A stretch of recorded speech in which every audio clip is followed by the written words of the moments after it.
Hello. I don't know if I need to introduce myself, but Uh, Please, I'm recording, guy. Ladies, yeah. I said that sentence wrong. Don't put that in either. I think this is a more tricky one for me to answer.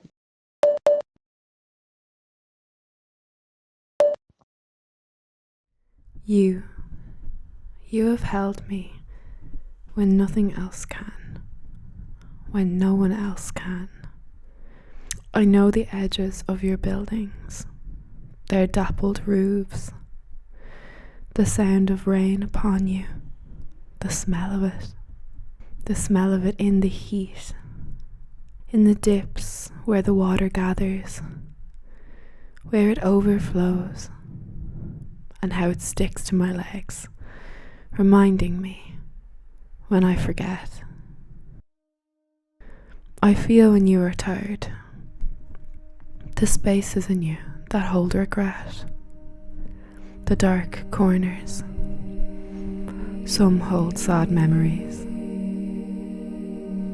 The duality of you in the light time and in the dark time. Some parts of you that are not really you. Flashy light bulbs, Swedish furniture, cafes with double-barreled names are another kind of sadness. We mourn parts of you, the parts that are at odds with yourself, ever growing, ever changing. Your perfect state, always out of reach. Time keeps pulling it away. I am turning corners to different sounds, passing. You become the noisy people you are filled by, and yet you are so very not.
There's three things that always stick out for me: music, people, and places or spaces.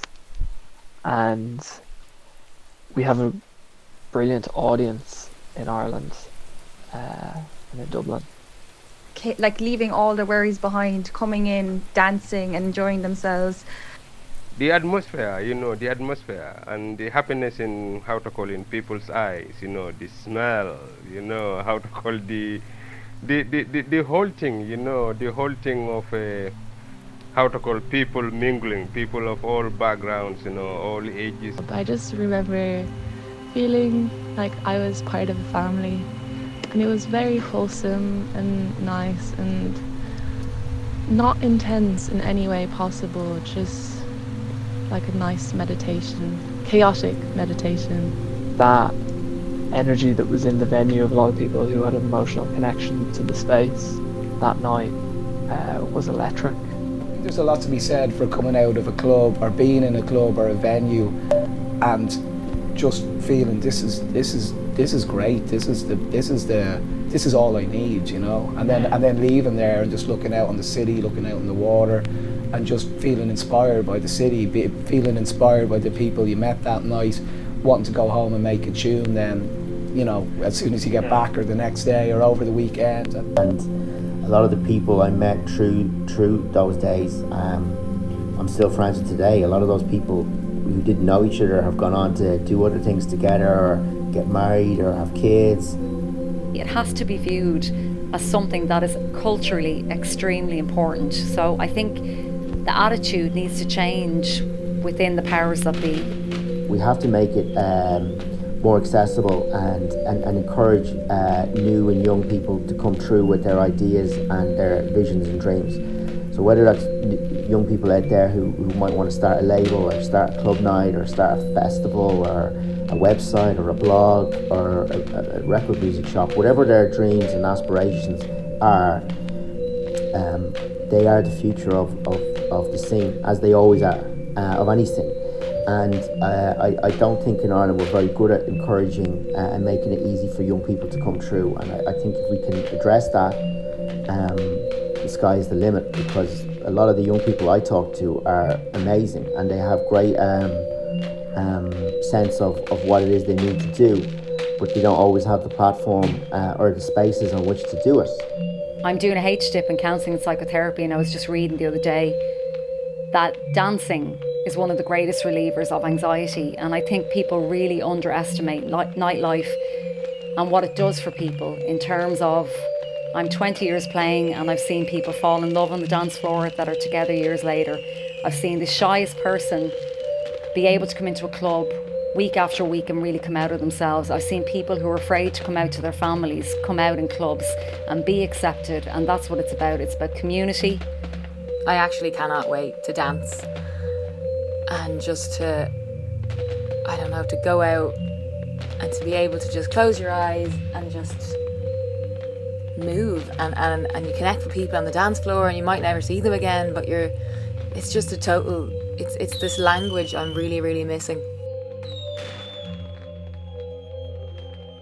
That moment when I got to turn off the house lights and start a gig, and you just got a rush of energy from a crowd and heard that roar, and something you can't really recreate these days, so it's something I really miss. And community feeling that gigs and events bring, that kind of shared experience with the crowd and an artist.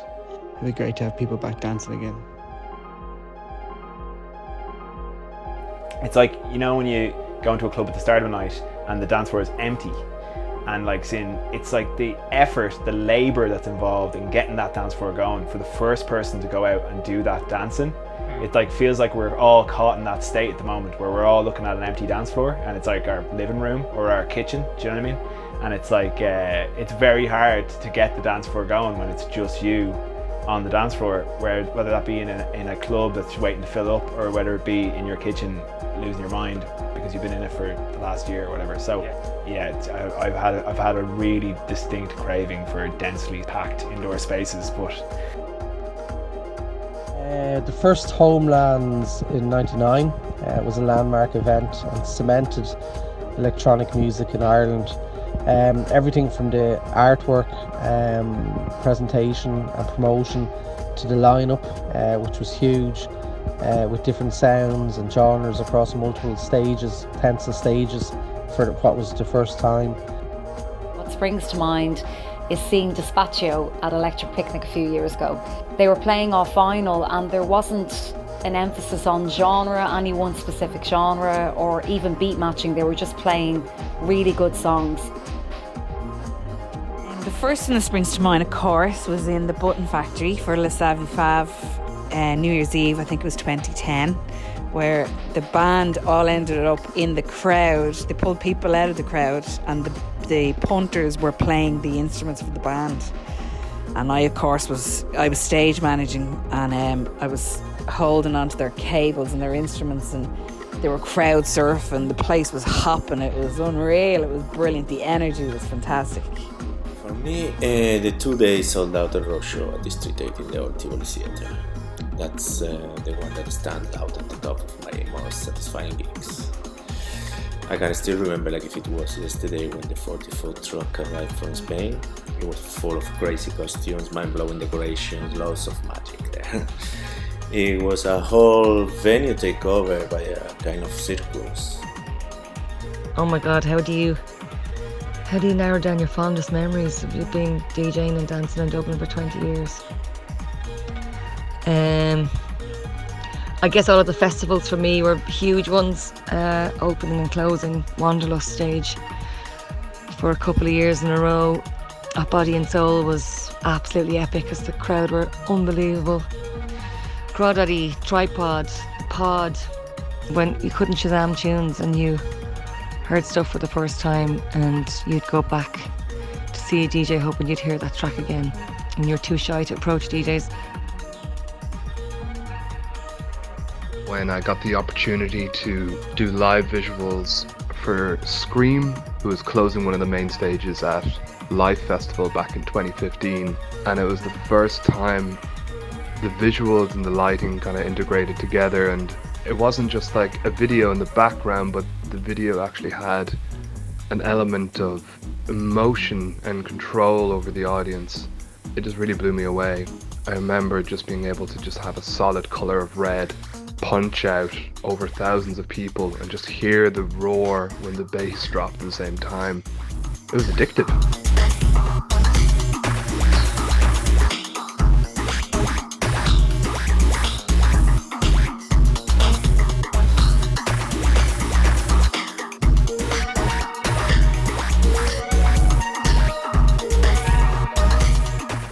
Tends to be midweek almost experience for gigs in Dublin, where it's LCD sound system at the Olympia just a couple of years ago, John Hopkins Mode Selector at Vicar Street, those kind of shows where you just walk into the venue and everyone is there and you feel know half the room. And it's a uniquely Dublin thing. It's a sense of festiveness and a sense of togetherness that I think you don't get in the bigger cities where the connections are lesser.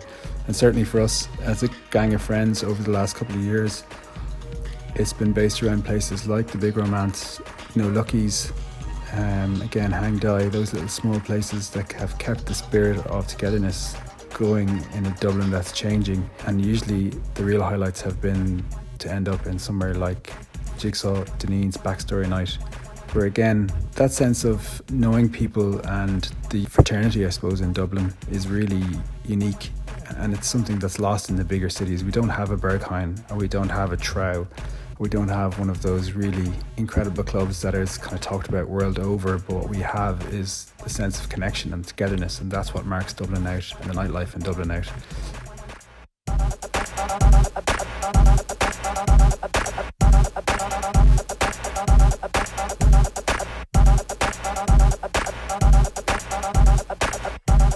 Obviously Dublin is the home for Homebeat, or has been over the last 10 years, and there's just so many amazing memories to go along with that. Again, I would go back to the idea of the fact that those connections are so easy to make in Dublin, has made it easier for us to get to where we've gotten to, and you get to work with so many great people in such an easy and uncomplicated fashion that in the bigger cities those connections take years and years to foster, but in Dublin it was quite immediate. And that was been a huge part of what has driven the thing forward over the years.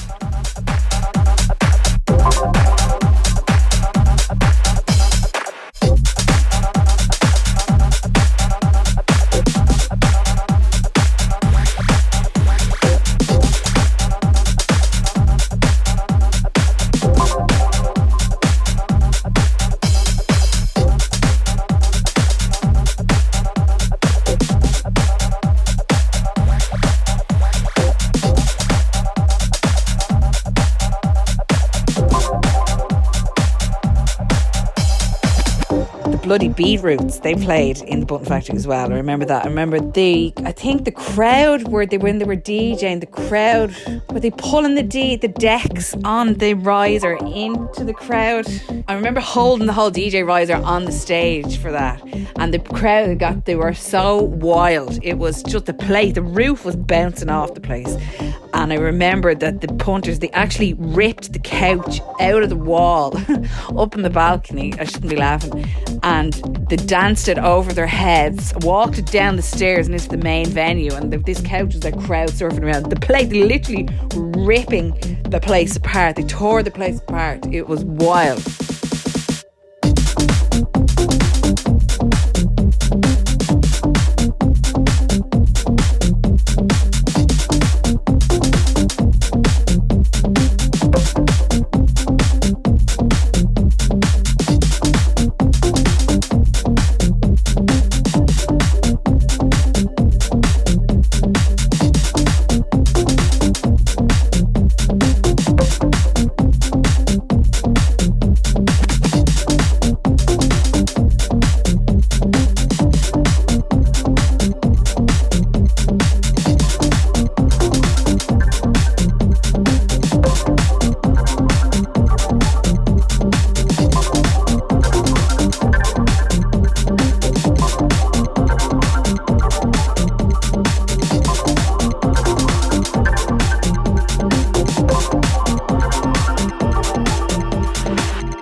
Big Electric City on a Thursday was pretty special, you know, and even, you know, it's in my head, it stood the test of time. It probably, you know, helped introduce me to stuff that wasn't so obvious and wasn't so mainstream. And, you know, I think the fact it was on a Thursday and you kind of had to make your way into Dublin on a Thursday from Wicklow was kind of bold, you know, and you knew if you were doing that, you were really kind of, you were committed to this scene.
Giles Peterson, about 10 years ago. He was playing in the Globe as part of some jazz festival.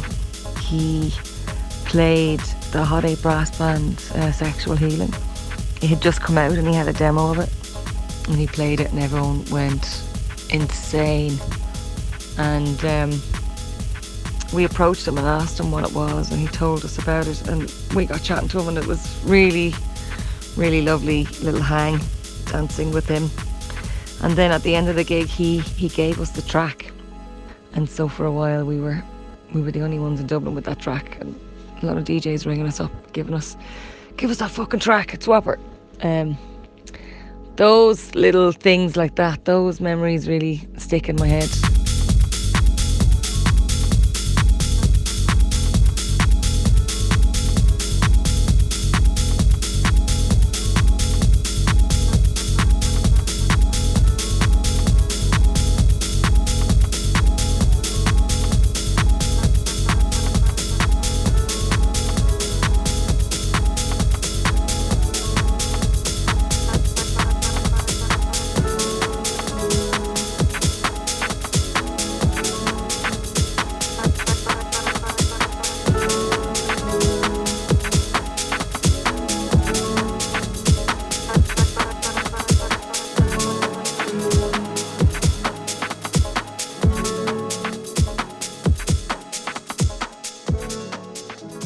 between 2003 and maybe 2005, we ran a club called Body Tonic in the basement of South William Street in a venue called Wax. It was a little small, sweaty venue, about 200 people capacity. And it was the first time we ran a night that basically anyone wanted to go to. Everything we'd done up to that point was a bit sporadic or to be honest, just didn't really work. But this did, and it clicked. And for some reason, from the very start, it was busy and it was just an unbelievable atmosphere. We'd start at around 10:30 and we'd be full most weeks by about 11:30. And it was really just a bunch of people who loved playing mainly house music, although we played a bit of soul, funk, disco, hip hop, a little bit of everything, but primarily house music. So it was about 10 or 12, DJ producer people, but also we had an extended network and family of people who were designers or decorators or give out flyers. And we were just a motley crew of people who didn't really know each other before it all came together. We weren't really connected to the scene. So we had to sort of build this from scratch, build it from nothing. And in those days, around 2003, clubbing was sort of perceived to be dying or dead. So to have this weekly club be successful was amazing. It was just the best 2 years of my life in clubbing and music terms. And a lot of the people I met through those days, I'm still friends with today. A lot of those people who didn't know each other have gone on to do other things together or get married or have kids, and a lot of them I'm still friends with today. So it was this magical time, and I miss those days really. See, I was never one to take instruction, I was never one to follow. Sometimes I can lack direction, feel I'm never good enough, but I still find comfort when I'm feeling blue. Wrapped in the curves of And also, I can't wait to play one of my 6-hour hardcore funk sets to a room full of groovers at the Big Romance on Parnell Street. Summer nights rolling over 10x, blue lights through my window, help me to come down. Always feel home with you, could never feel alone with you. Na na na na, when I understand how it feels to be with you, and I'm never looking back no more. They said we had nothing, but we had it all. Shouting up the flags from the roof. I'm looking forward to hugging my friends again, to meeting new people, to ending a random night in a deep conversation with a totally stranger in front of a pint of Guinness. I can't wait to attend to a music festival or any other interesting outdoor mass gathering event. Never complaining again because it is raining, but being greatly thankful because it is happening. And every time I hear them call my name, something about it makes me feel away, For all the times I said I'd move away, I'm thinking, Gemma, why you gone insane? We'll be shouting up the flats from the rooftops. We'll be shouting up the flats from the rooftops. We'll be shouting up the flats from the rooftops. We'll be shouting up the flats from the rooftops. We'll be shouting up the flats from the rooftops. We'll be shouting up the flats. Another great thing about clubbing is you can get a bit of exercise while you have a few pints. Lockdown pints on the couch at home doesn't really hit the spot quite as well as having a jive, listening to some good music and shouting in your friends' ears.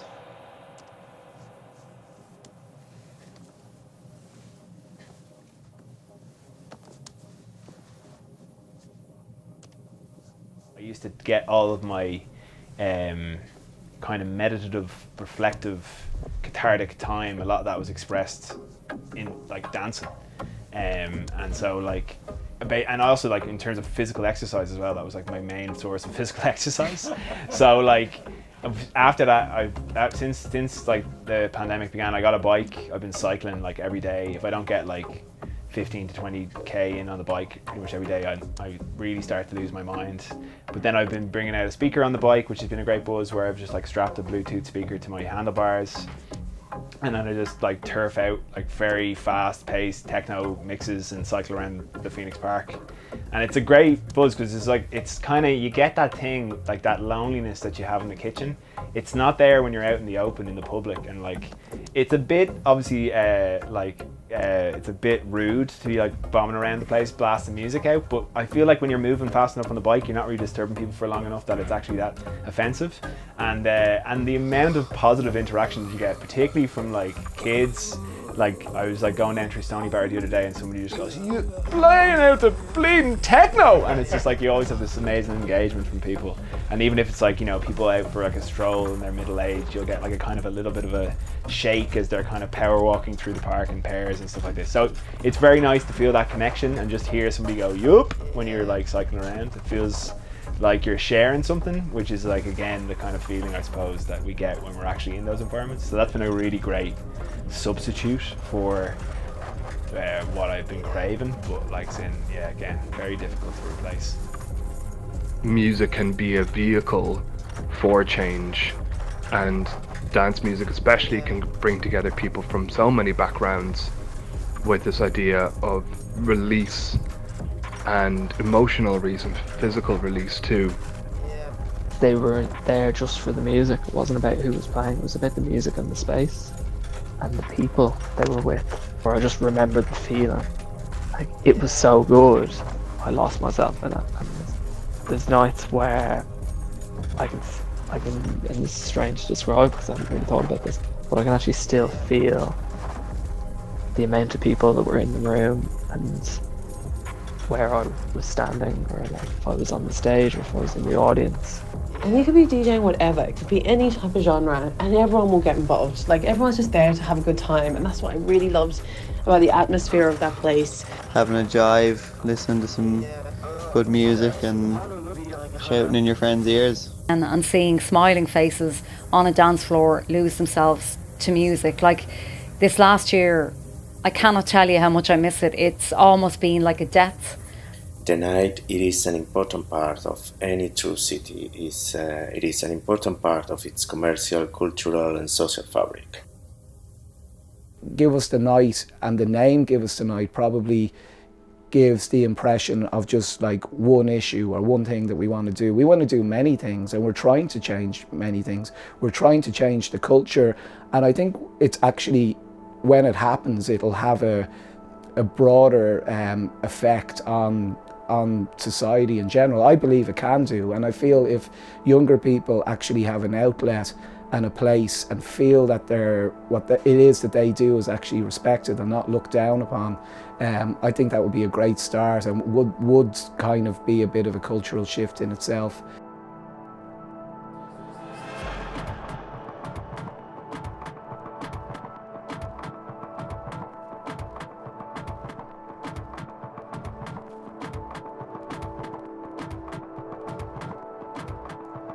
At a young age, was one of the first places I got to turn the music which I was listening to on my iPod into a reality and into a physical space with other people, was the Twisted Pepper. The last night of the old Bernard Shaw in the outside area, and I think OG Bernard Shaw fans know how amazing and special that back area is.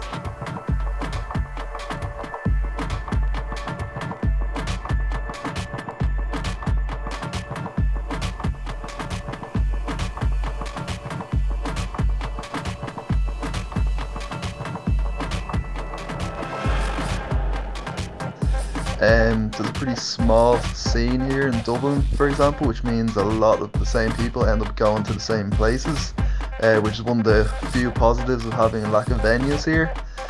So from that, I've met a lot of my great friends in the club or through the clubbing community. Generally, I'd like to see more of an openness to nightlife and for it to be promoted more by people in power like the government and so on.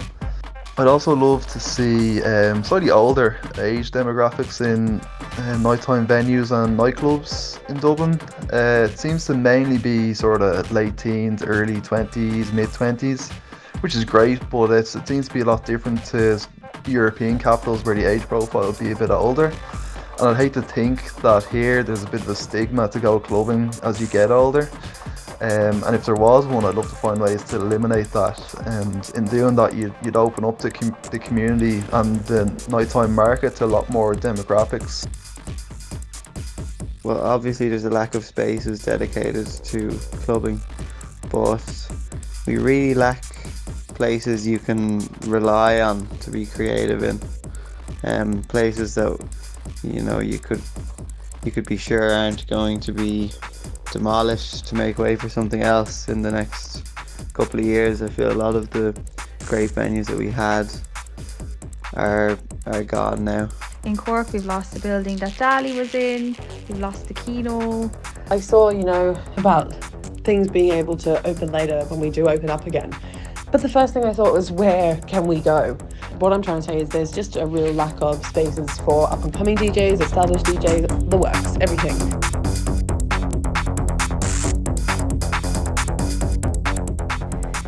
As an event organiser, I would also love to be able to use our historic buildings or outdoor spaces to host music events.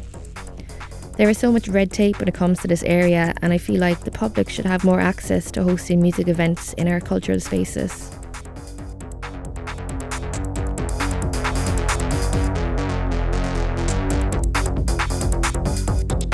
My ideal nightlife is one of a 24-hour clock. This whole last orders malark, I think, is a total crackhume for any city. If people want to dance and get funky to the early hours, then let them do it here in Dublin. Otherwise, we all end up in Berlin and New York City and we never come home, and Ireland loses yet another character.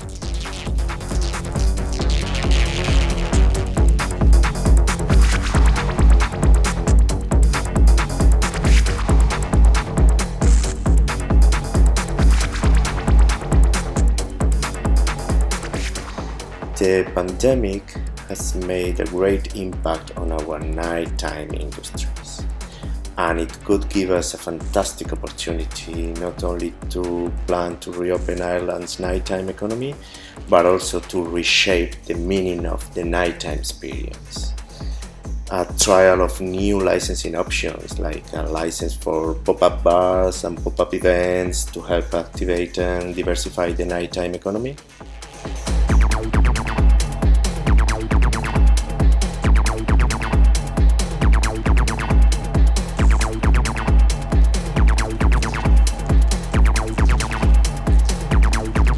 Capital city where you could live and enjoy life at any time. Also, this 24 hours metropolis concept will help the community creating loads of very much needed new jobs.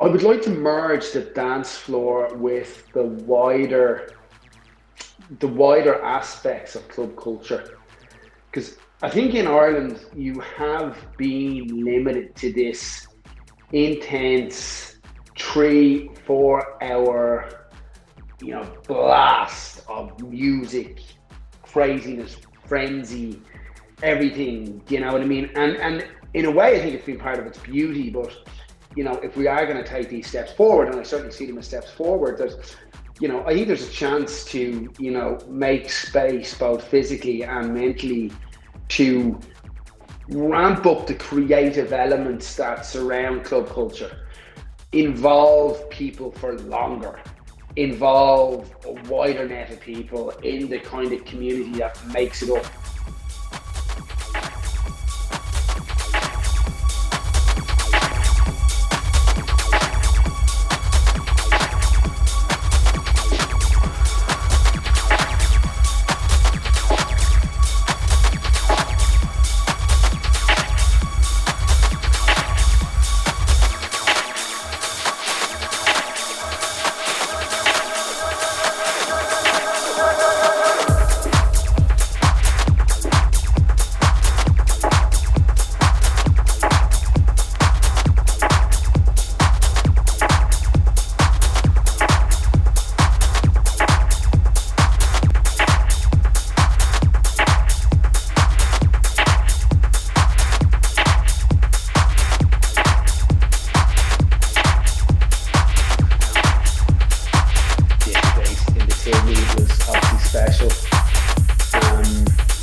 again, I do think that was special. Then moving it out to stores, I think was also special, and you know, what we created out there. I try on anyway, is you know, after people into the club and people absolutely losing their shit. That's, you know, that's what it's about for a big part of it.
I suppose the first thing I'm looking forward to is a dance with my friends. Again, I'm dreaming of, a few beers in a place like the Big Romance, listening to some great music, some great DJs, and some nice drinks, and just hanging out with my friends. I think that's the thing that I've been missed. But specifically on nightlife in Ireland and Dublin, obviously the later licensing laws are going to make a huge difference, and I think that's going to change the fabric of not only how people, how long they stay out, but also how they go out. And as somebody who works in the medium of creating atmospheres through things like lineups and different feelings throughout a night, or an arc of an experience throughout a night or of an event, I think having more time to play with is going to completely change the dynamics of that in such a positive way.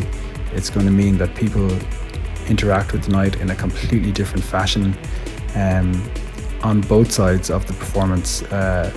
Bands and DJs will be able to relax more into the gig because they're not in a rush. And I think too, it's going to really change how people consume both live music and DJs, especially as it goes later. So that's going to be a huge positive for the scene, and it's going to change things for the better incredibly. But at the same time, it's hard not to forget that we've just come from a Dublin where the Bernard Shaw has closed, where so many artist spaces have shut down. And the fear is, I guess, that we will come out of this and our rush to get back together and our rush to embrace the good times once more, that we'll forget about the real challenges that are there, which is the provision of space for artists to create and express themselves in Dublin. And that's the same for a bar like the Bernard Shaw, or a space like Mabos that I was lucky enough to be involved in, and many, many more, I suppose, non-traditional spaces like Jigsaw and those kind of places that are homes and that foster the true creativity in the city, not the mainstream creativity, but the underground creativity, which is always a step ahead of the mainstream. That's in danger of being bled out of Dublin, and it's the same now, if not even more so, but maybe with less office space, and maybe with a slightly different perspective, things will change. So you hope for a new utopia. But Dublin as it is small, imperfect in ways, but has got such a warm heart, and I think there's really possibly nowhere like it in the world in that sense.